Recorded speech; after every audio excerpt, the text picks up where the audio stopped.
अल्लाह के नाम से शुरू, जो बड़ा मेहरबान निहायत रहमत वाला। हेलो दोस्तों, मैं इमरान खान नागौरी आज बहुत ही अहम और बहुत ज़रूरी मैसेज पर बात करने आया हूँ। हम कुछ दिनों में देख रहे हैं, 20 तारीख को एक बहुत बड़ा डिबेट हुआ था। Does God exist, Javed Akhtar साहब और मुफ्ती शमाइल साहब के बीच में। एक्चुअली द टाइटल जो था ना, टाइटल था डज गॉड एग्जिस्ट। ये पूरा का पूरा मैंने एपिसोड देखा, इसमें पूरी उनकी डिबेट्स देखी, उन लोगों को एक दूसरे से क्रॉस क्वेश्चंस करते देखा, सवाल जवाब करते देखा। लेकिन यहाँ पर कोई ऐसी क्लियर कट चीज़ प्रूव नहीं हो सकी कि डज गॉड एग्जिस्ट और नॉट। न वो बता पाए जावेद अख्तर साहब कि नहीं है, वो नहीं प्रूव कर पाए। वो तो बोल ही रहे थे कि मुझे प्रूव करने की जरूरत नहीं है, प्रूव तो वो करता है जो क्लेम करता है। तो यहाँ पे शमाइल साहब ने भी अपनी अपनी दलीलें रखी थी, पर एंड में अगर वो प्रूव कर देते तो जावेद अख्तर साहब उसको मान के आगे बढ़ते। लेकिन यहाँ पर कुछ भी ऐसा नहीं हुआ। तो ऐसा हुआ कि ये डिबेट होने से क्लैरिफिकेशन की जगह पे कंफ्यूजन्स बहुत बढ़ गए। सबसे पहला कंफ्यूजन ये है, जो लोगों को ये लगता था कि ये एक इस्लामिक और एक एथिस्ट, ये दो के बीच में ये डिबेट हो रही है। एक मुसलमान मजहब पर, इस्लाम पर, और एक एथिज्म पर, जिसको नास्तिक बोलते हैं, उन लोगों के बीच में ये डिबेट हो रही है।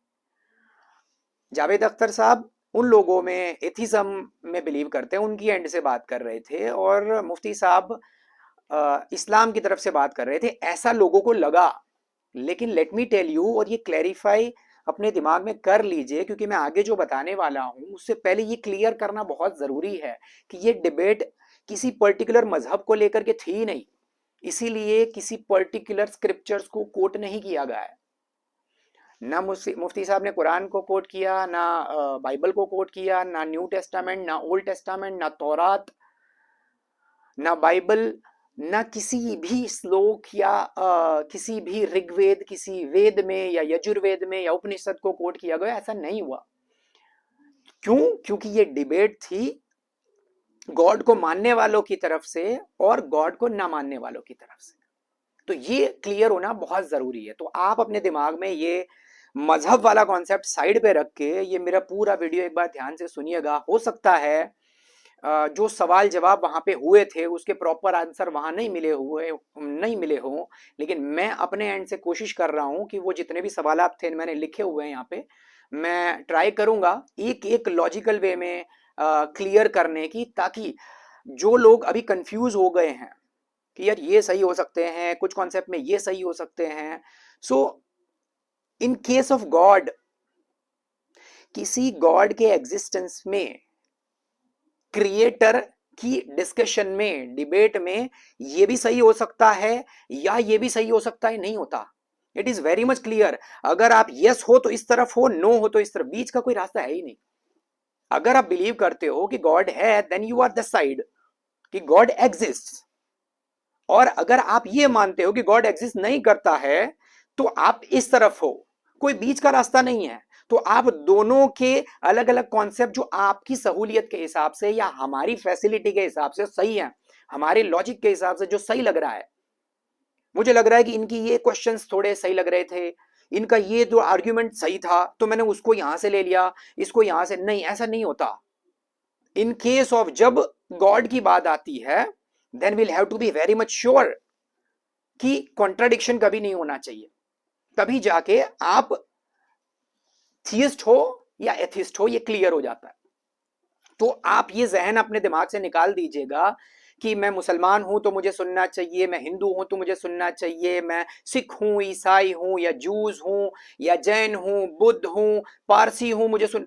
ये कॉन्सेप्ट उन लोगों का नहीं है, किसी पर्टिकुलर मजहब का नहीं है। ये कॉन्सेप्ट है गॉड और ना गॉड मानने वालों के बीच में। तो सबसे पहला उनका मैं सवाल आपको बता देता हूं, जो मैं यहाँ पे ट्राई करूंगा कवर करने के लिए।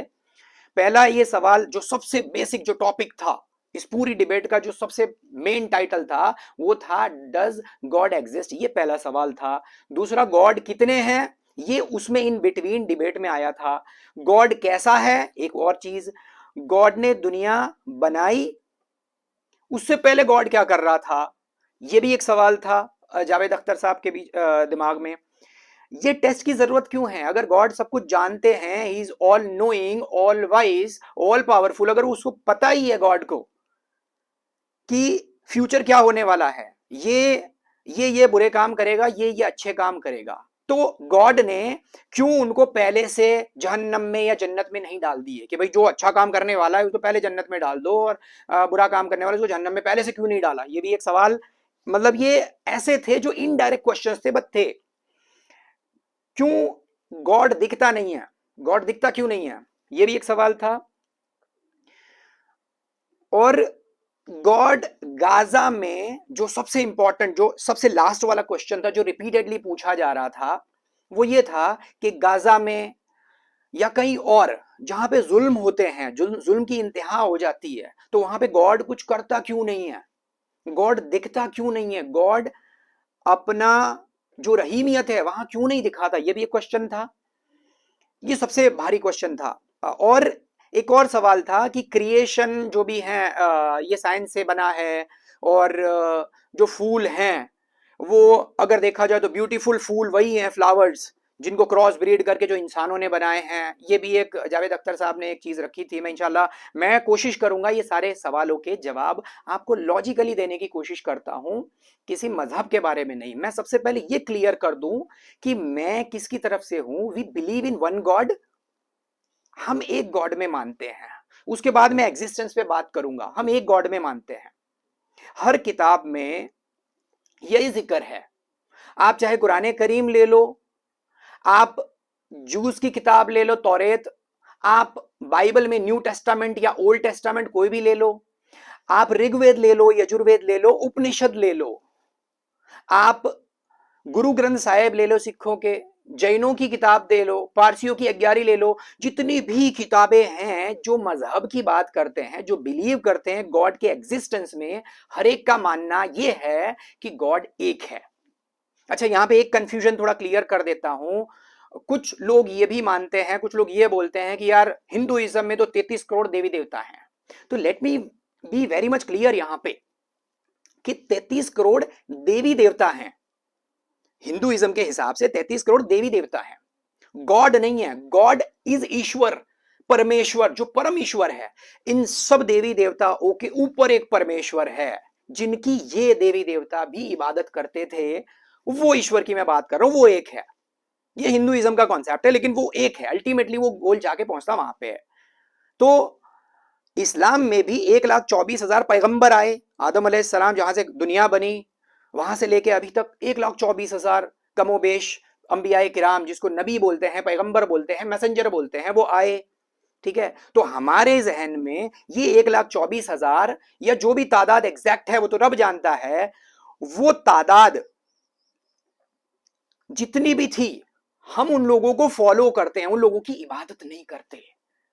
अलैहिमुस्सलाम, इन सब पर सलामती हो, इन्होंने हमें सच्चा मैसेज दिया कि रब एक है, तो हम उनकी इबादत नहीं करते, हम उनको फॉलो करते हैं जो हमेशा यही बात करते हैं कि अल्लाह एक है, रब एक है। सेम वे बाइबल में भी यही लिखा है कि ओ जीसस, वी से आवर लॉर्ड इज वन, वहां पे भी यही लिखा है। एकम सत्य, ये उपनिषद है। ऋग्वेद की अगर बात करो तो ऋग्वेद में लिखा है कि एक परमेश्वर है। जो बुद्धिजीवी हैं, जो बुद्धिमान हैं, वो उन्हें अलग अलग नाम से पुकारते हैं। मतलब हर मजहब ये बात करता है कि गॉड एक है। तो अब मैं उस पर बहस नहीं करूंगा कि गॉड एक प्रूव करने के पीछे मैं जाऊंगा, क्योंकि वो पूरा का पूरा टॉपिक अलग है। वो डेफिनेटली प्रूव हो सकता है कि वाहिद जाती हो सकती है, दो लोग हैं तो कंफ्यूजन बहुत है। So we believe in one god, so हम वन गॉड वाले हैं। अब पहला क्वेश्चन जो मेन था, गॉड एग्जिस्ट करता है कि नहीं करता, ये क्वेश्चन पे मैं आ जाता हूं। अब अगर आप देखो, आप अपनी लॉजिक से सोचो, हर बंदा अपने अपने लॉजिक से, अपने अपने नॉलेज के हिसाब से बात करता है। अगर मुझे कम नॉलेज है मैं उस हिसाब से बात करूंगा। अगर कोई साइंटिस्ट है तो वो साइंस की लैंग्वेज में बात करेगा, कोई साइकोलॉजिस्ट है तो वो साइकोलॉजी की भाषा में बात करेगा, कोई मौलाना है तो वो कुरान हदीस की भाषा में बात करेगा, कोई योगी है, कोई पंडित है, कोई ब्राह्मण है तो वो ऋग्वेद यजुर्वेद वेदों की पॉइंट ऑफ व्यू से बात करेगा, कोई चर्च में कोई पादरी है तो वो उसके हिसाब से बात करेगा, बाइबल के नॉलेज के हिसाब से। तो हर बंदा अलग अलग लहजे में बात करता है क्योंकि उनके पास अलग अलग नॉलेज है इस क्वेश्चन के आंसर का कि गॉड एग्जिस्ट करता है तो कैसे करता है।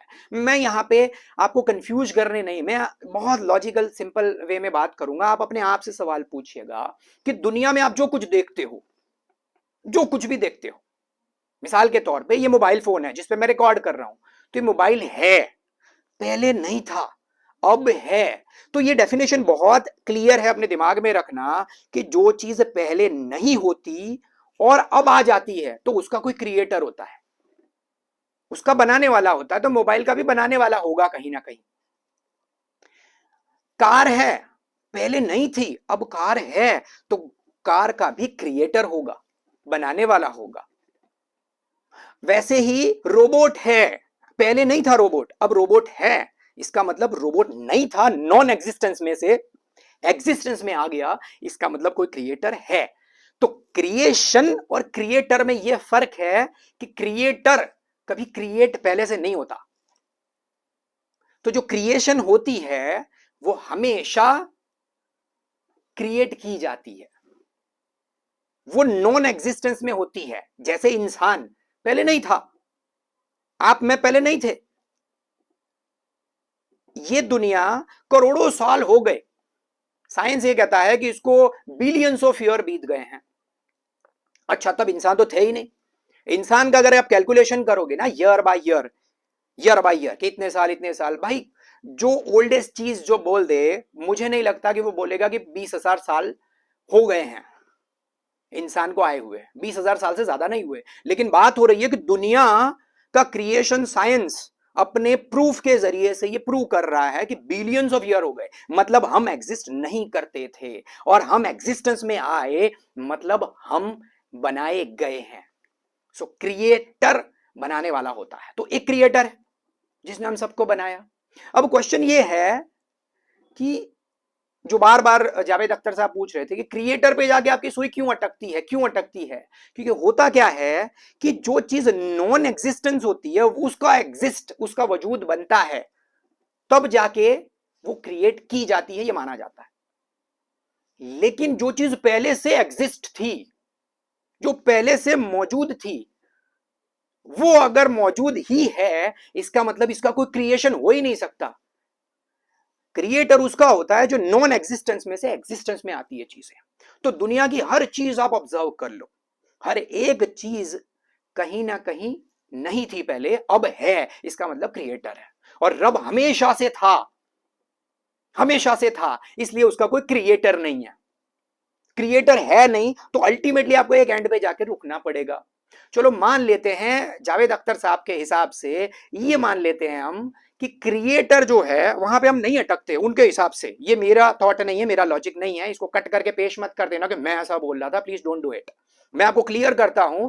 हम ये एक टाइम के लिए फॉर ए सेकंड मान लेते हैं कि जावेद अख्तर साहब जो कह रहे थे कि हम गॉड पे जाके नहीं रुकते, फॉर एग्जाम्पल नहीं रुकते, ठीक है। तो मेरा क्वेश्चन ये है कि गॉड को किसने बनाया?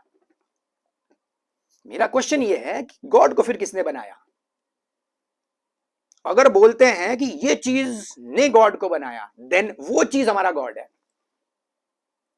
अगर कोई बोलता है, कोई जाके आदम अलैहिस्सलाम पे रुक जाता है, आदम पे, मतलब लोग मानते हैं ना एडम एंड ईव पहला क्रिएशन जमीन का, एथिस्ट नहीं मानते होंगे, कोई फर्क नहीं पड़ता। मैं बोलता हूं उनके हिसाब से कौन सबसे पहला था, वो बोल दें, वो बोले कोई पहले था ही नहीं, कोई प्रॉब्लम नहीं है, कोई नहीं था। अब वो कोई नहीं था, वो स्पेस में एक चीज कैसे आ गई? किसी भी चीज को बनने के लिए मुफ्ती साहब को एक क्वेश्चन बार बार अख्तर साहब पूछ रहे थे, जावेद अख्तर साहब, कि मुझे कॉन्टिंजेंट का मतलब समझाओ। मुफ्ती साहब बता रहे थे बार बार, लेकिन उनको समझ में नहीं आया, या हो सकता है वो एक्सप्लेन करने में कॉन्टिंजेंट का मतलब ये होता है कि कोई भी चीज बनने के पीछे कोई ना कोई मटेरियल होता है।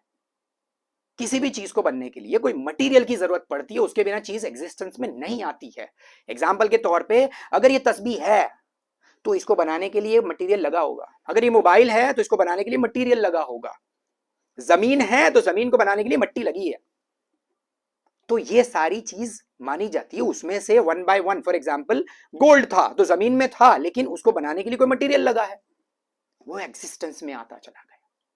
तो कंटिंजेंट ये होता है अख्तर साहब कि जो चीज जिससे भी बनी है उसका इंग्रेडिएंट आप जोड़ते चले जाओ, जोड़ते चले जाओ। मान लो मैं बोलता हूं कि ये तस्बीह का एग्जांपल लेता हूं मैं आपके सामने, या मैं let me B very much clear कि हर एक के सामने हो, कार का एग्जांपल लेते हैं। चलो कार का सोचते हैं हम कि कार है, कार किससे बनी? तो कार में काफी चीजें लगी हैं, वायर लगे हैं, लाइट्स लगी है, लैंप्स लगे हैं, टायर लगे हैं, उसकी बॉडी है लोहे की। अच्छा, तो फिर हम लोहे पे जाएंगे, बैक जाएंगे कि भाई लोहा कैसे बना। तो लोहा भाई जमीन से हमने निकाला, जमीन के अंदर एक रॉ फॉर्म में था, हमने मिट्टी से अलग किया एंड उसके बाद ये लोहा बना। अच्छा चलो फिर मिट्टी कैसे बनी? तो मिट्टी ऐसे बनी, ऐसे बनी, मिट्टी का वजूद ऐसा था, सिलिका मिक्स हुआ। अब वो आगे चलेंगे तो जमीन कैसे बनी? तो भाई पानी में से जमीन बनाई गई है, पहले पानी ही था, पूरी दुनिया पानी में से बनी है। तो भाई पानी कैसे बना? तो पानी में हाइड्रोजन ऑक्सीजन है, हाइड्रोजन ऑक्सीजन कैसे बने? तो आप ऐसे लिंक जोड़ते चले जाओगे, उसको बोलते हैं कंटिंजेंट। अल्टीमेटली हर चीज जाके एक एंड पे रुक जाती है, एक एंड पे रुक जाती है। ये रुकने को ही गॉड बोला जाता है, जहां पे हर चीज रुक जाती है। ये वही गॉड है जहां पे हर कायनात की हर चीज जीरो हो जाती है। मिसाल के तौर पे अगर कोई बोलता है कि पांच, पांच से पहले क्या था? चार, चार से पहले तीन, तीन से पहले दो, दो से पहले एक, और एक से पहले क्या होगा? लॉजिकली सोचना, ये तो मैथ्स है। एक से पहले क्या होता है? कुछ नहीं होता, एक ही होता है। तो वो हमेशा से था। तो डेफिनेशन ये होती है क्रिएशन की कि जो नॉन एग्जिस्टेंस में थी चीज वो एग्जिस्टेंस में आई, इसका मतलब उसका क्रिएटर है। लेकिन जो पहले से एग्जिस्ट थी उसका कोई क्रिएटर नहीं हो सकता, वो पहले से एग्जिस्ट कर रही थी। इसी चीज में एक और चीज कवर करता हूं। अख्तर साहब पूछ रहे थे ये भी कि गॉड कर क्या रहा था उससे पहले, जब कायनात बनी उससे पहले। अच्छा, ये कर क्या रहा था? कोई भी काम किसी भी सिचुएशन में करता है तो वहां पे एक बाउंडेशन होता है टाइम का। सर ने बोला बाउंड, वो टाइम तो रब को भी अप्लाई होता है। वक्त तो होगा ना, बिलियन ईयर्स, कुछ भी ईयर्स, 50,000 करोड़ साल या 50,000 बिलियन ईयर्स। रब कर क्या रहा था? तो वहां पे बात कर रहे थे वो टाइम की, कि उस वक्त जो कायनात बनी, दुनिया बनी, उससे पहले क्या टाइमिंग था, टाइमिंग में क्या कर रहा था रब? अरे यार लॉजिकली सोचो, टाइम नहीं था, टाइम वाज क्रिएटेड। तो जो चीज क्रिएशन होती है ना, उसमें कभी भी क्रिएटर नहीं आता, कभी भी क्रिएटर नहीं आता, उसके ताबे कंट्रोल नहीं होता। अब आप पूछोगे कि टाइम से भी कैसे बाहर था रब, तो मैं आपको बहुत सिंपल मिसाल देता हूं। रब ने कायनात में कितनी गैलेक्सी है प्रूव कर चुके हैं लोग, हजारों की तादाद में, करोड़ों की तादाद में स्टार्स हैं, गैलेक्सीज हैं। हम तो एक छोटी जगह पे बैठे हैं, छोटे से अर्थ, एक छोटे से गोले पे। अख्तर साहब और शमाइल साहब एक जगह पे, छोटी जगह पे बैठ के, जहां पे दुनिया का एक छोटा सा मतलब point point zero zero zero पता नहीं कौन सा हिस्सा, वहां पे बैठ के रब के बारे में बात कर रहे हैं, जिसने ये गोला बनाया, जिसने गैलेक्सी बनाई, जिसने चांद बनाया, जिसने सितारा बनाया, जिसने सूरज चांद बनाए, जिसने आसमान बनाए, उसकी बात कर रहे हैं। मैं टाइमिंग के ऊपर आता हूं। अगर रब भी टाइम से बाउंड होता, अगर उससे पहले वक्त होता बनाने से पहले, तो किसी भी ग्रह पे टाइमिंग अलग अलग नहीं होता सर। अर्थ पे 24 घंटे का एक दिन होता है सर। चांद पे चले जाओगे ना तो ये टाइम बदल जाएगा, ये 29.5 दिन हो जाएंगे एक महीने में, 29.5 घंटे हो जाएंगे एक दिन में। आप मार्स पे चले जाओ, 24 घंटे और 27 मिनट या 37 मिनट।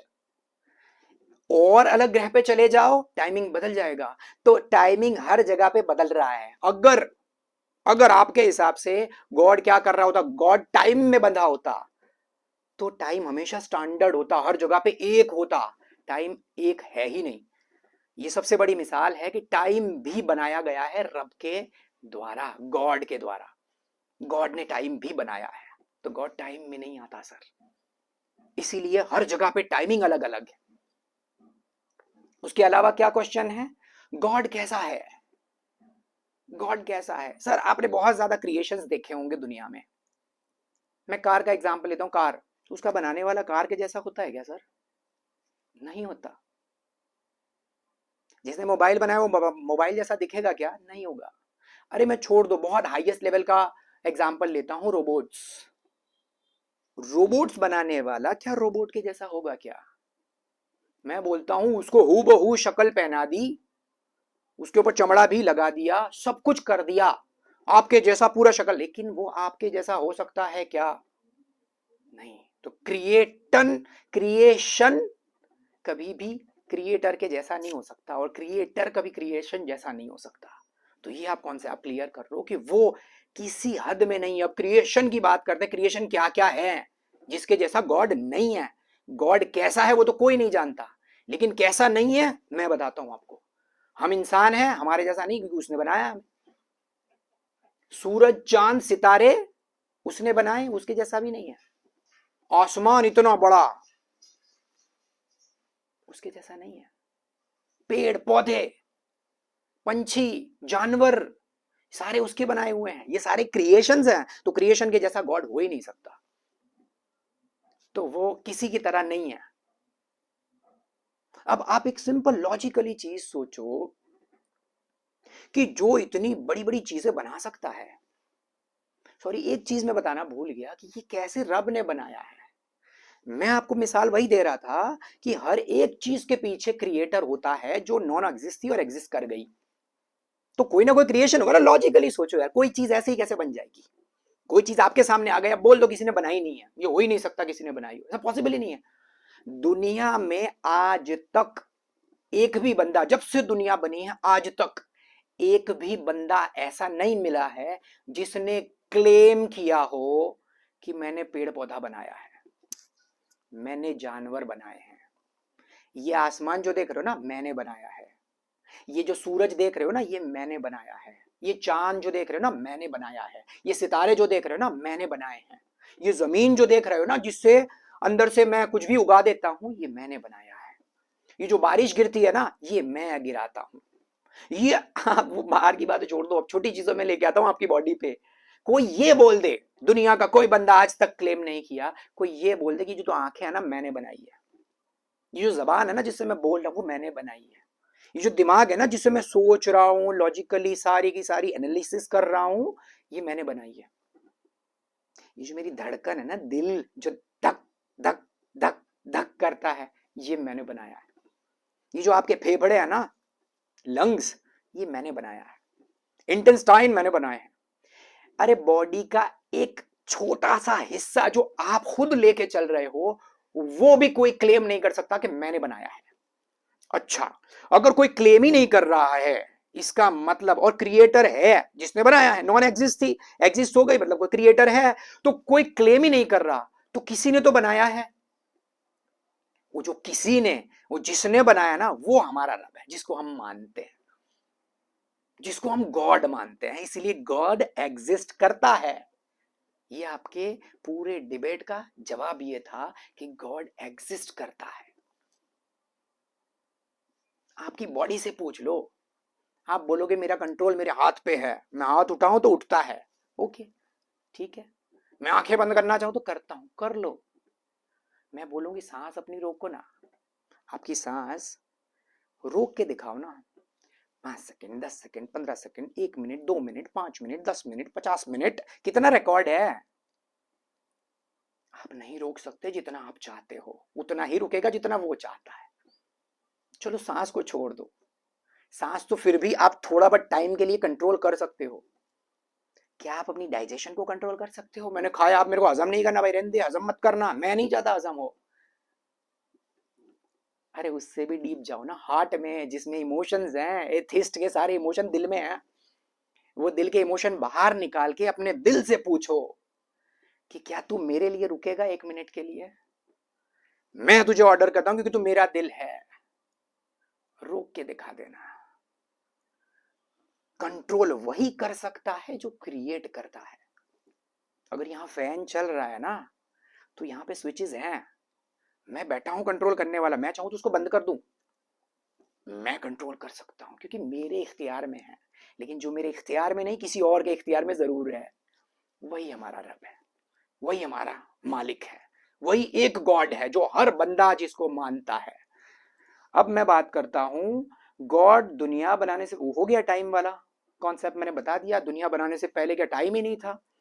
Y test? टेस्ट क्यों? अगर रब सब जानता है कि भाई कोई, कौन बंदा गुनहगार है, कौन बंदा नेक है, उसको जन्नत जहन्नम में पहले क्यों नहीं डाल दिया? गॉड जानता है, ऑल नोइंग ऑल वाइस बोलते हैं, ये हमारा ईमान है, ऑल नोइंग ऑल वाइस।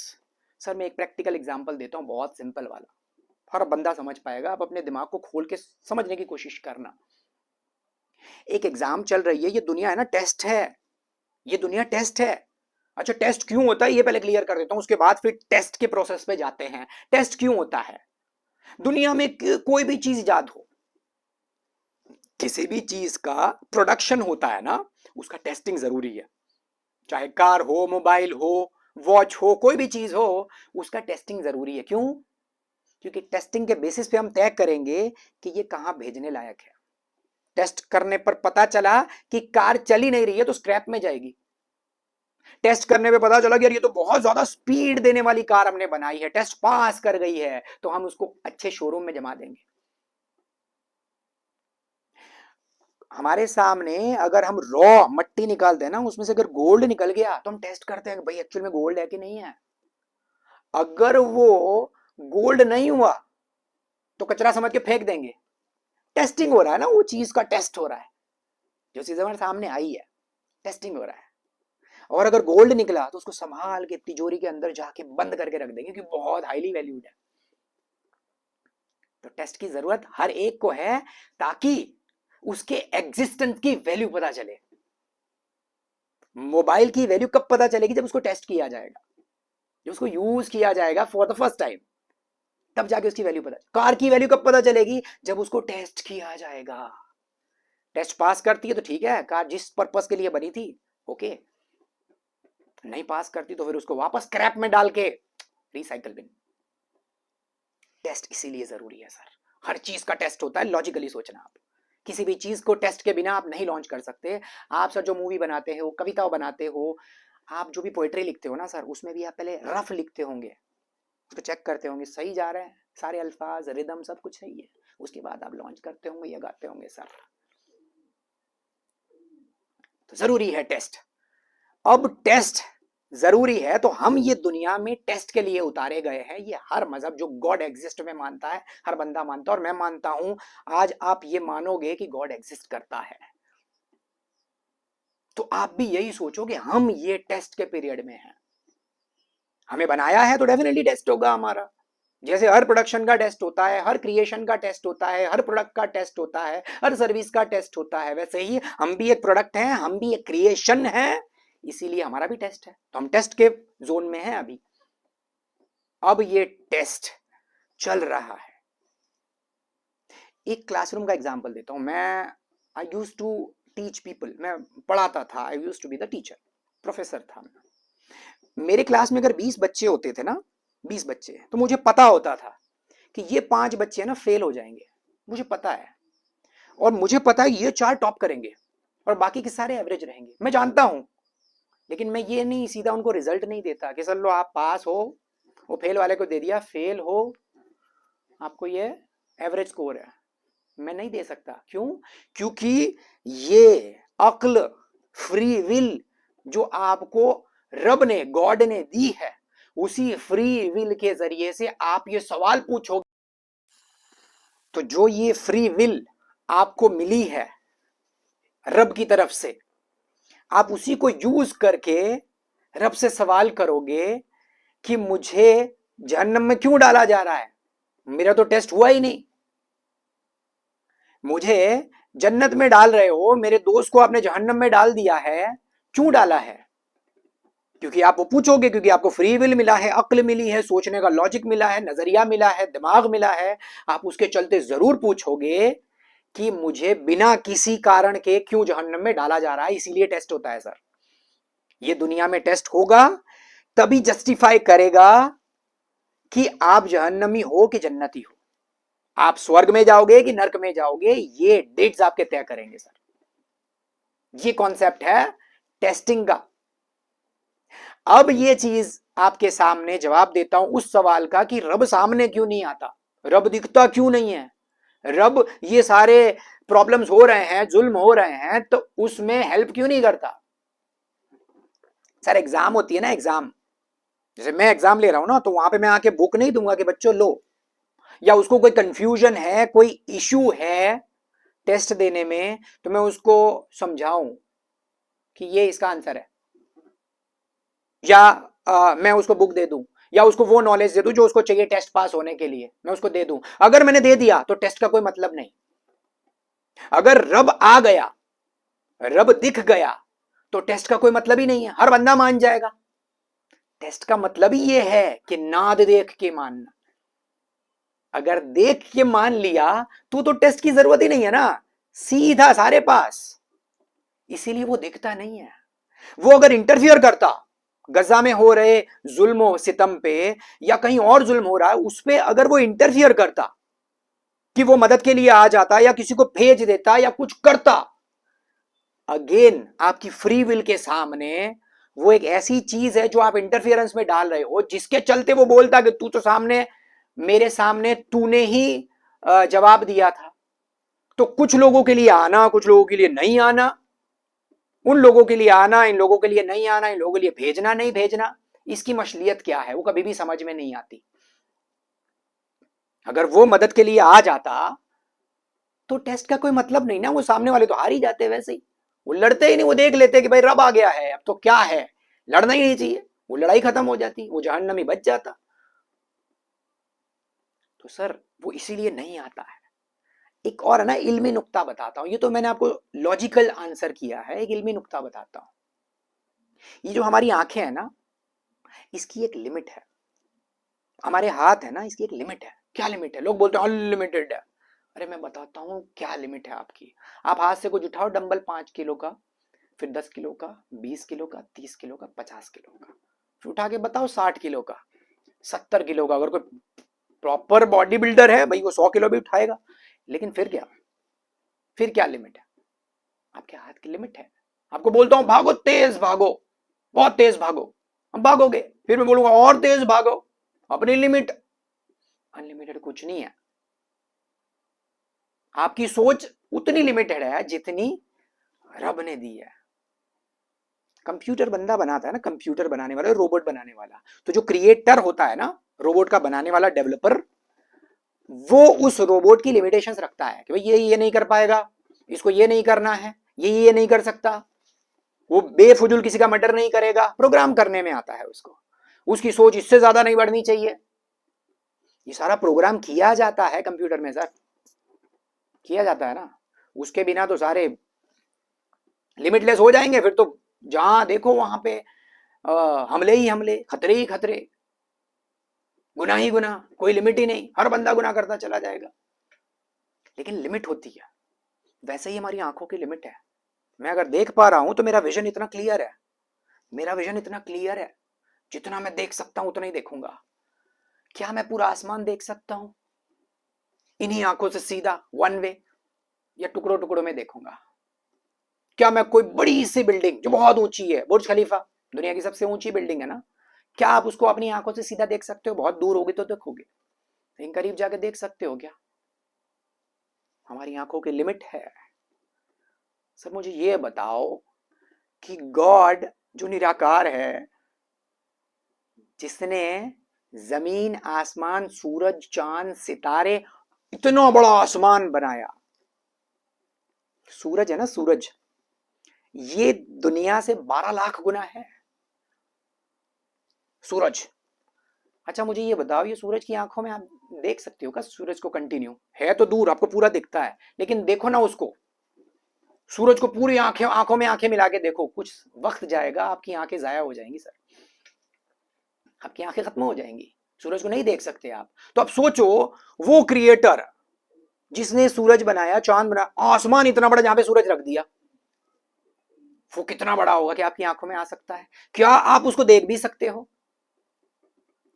नहीं सर, ये हमारी जो अक्ल है ना उसकी एक लिमिटेशन है, हमारी आंखों की लिमिटेशन है, हमारी बॉडी के एक एक पार्ट की लिमिटेशन है। उसी तरह हमारी लिमिटेशन है कि हम इतना ही सोच पाएंगे। हमें नहीं पता है हिकमत क्या होती है कि गजा में मुसलमान मर रहे हैं, या गजा में कोई बच्चों को कत्ल किया जा रहा है, औरतों पे जुल्म हो रहे हैं, यहाँ पे औरतों के रेप हो रहे हैं, ये सारे जुल्म हो रहे हैं, तो हम क्यों कुछ नहीं करते, क्यों कुछ नहीं करते? सर इंटरफियरेंस करना उसका काम नहीं है, उसने फ्री विल इसीलिए तो दिया है आपको। हाँ, एथिज्म में यह है कि कल नहीं है। थीज्म में जो गॉड में मानते हैं उनका यह मानना है कि इसका भी इंसाफ होगा, इसका भी रिवॉर्ड उन्हें मिलेगा जिन्होंने जुल्म सहा है, और इसकी पनिशमेंट उन्हें मिलेगी जिन्होंने जुल्म किया है। तो ये हमारे अंदर सुकून है, थीज्म में ये सुकून है, और एथिज्म में ये सुकून है ही नहीं। उनके लिए तो ये हो गया हो गया, तो क्या लॉजिक है सर, कोई कुछ भी करता फिरे? आप खुद सोचना, क्या ये सही है कि किसी बंदे को फ्री विल दिया तो फ्री विल में कुछ भी करता चला जाए? पॉसिबल है ऐसी दुनिया जहां पे हर बंदे को फ्री विल है, चाहे उसका मर्डर कर दे, कायदे ही ना हो? मैंने एक चीज और सुनी थी आपके डिबेट में कि जो मेजॉरिटी है ना वो एक कल्चर, एक सोसाइटी के रूल्स रेगुलेशन तय करती है। सर मैं समझता हूँ, मुफ्ती साहब ने भी एक अच्छा जवाब दिया था, अगर मेजॉरिटी को फॉलो करना है, अगर आप मेजॉरिटी की बात कर रहे हो तो मेजॉरिटी में इस्लाम है, मेजॉरिटी में मजहब है, मेजॉरिटी वो लोगों की है, क्रिश्चियनिटी है, हिंदुइज्म है, ये मेजॉरिटी में है। तो क्यों आप गॉड में नहीं मानते? मेजॉरिटी तो गॉड मानने वालों की है, क्यों नहीं मानते? लेकिन यहां पे सर आपका क्वेश्चन मैं समझ पाया ये था कि आप ये पूछ रहे थे कि मेजॉरिटी तय करती है कि रूल्स रेगुलेशन क्या होंगे। सर मैं बोलता हूं कि रूल्स रेगुलेशन ये होंगे, लेकिन कोई बंदा ऐसा है जो इस मेजॉरिटी में शामिल नहीं होता, जो रूल रेगुलेशन वाली कमेटी बनती है उसमें वो शामिल नहीं होता, तो क्या उसे हक है किसी को मारने का? क्या उसे हक है कि वो किसी का रेप करे, किसी बच्चे को कत्ल करे? क्या उसको हक है? अगर वो सोसाइटी तय करने के बाद भी अगर ऐसा होता है तो गलती किसकी है? उस तो यहां पर गलती उसकी है जिसने ये सोसाइटी के रूल नहीं माने। सर ये रूल बनाने के लिए ही तो मजहब बना है, ये कायदे बनाने के लिए जिसकी आप बात कर रहे हो ना, सोसाइटी तय करे, वो कौन तय करेगा सर कि कौन सा स्टैंडर्ड सही है कौन सा गलत है? अगर सोसाइटी जिसको कंफर्ट लगता है कि नंगा घूमना आम है, ठीक है, अच्छा है, तो वहां पे लोग नंगा घूमें, ये ठीक है?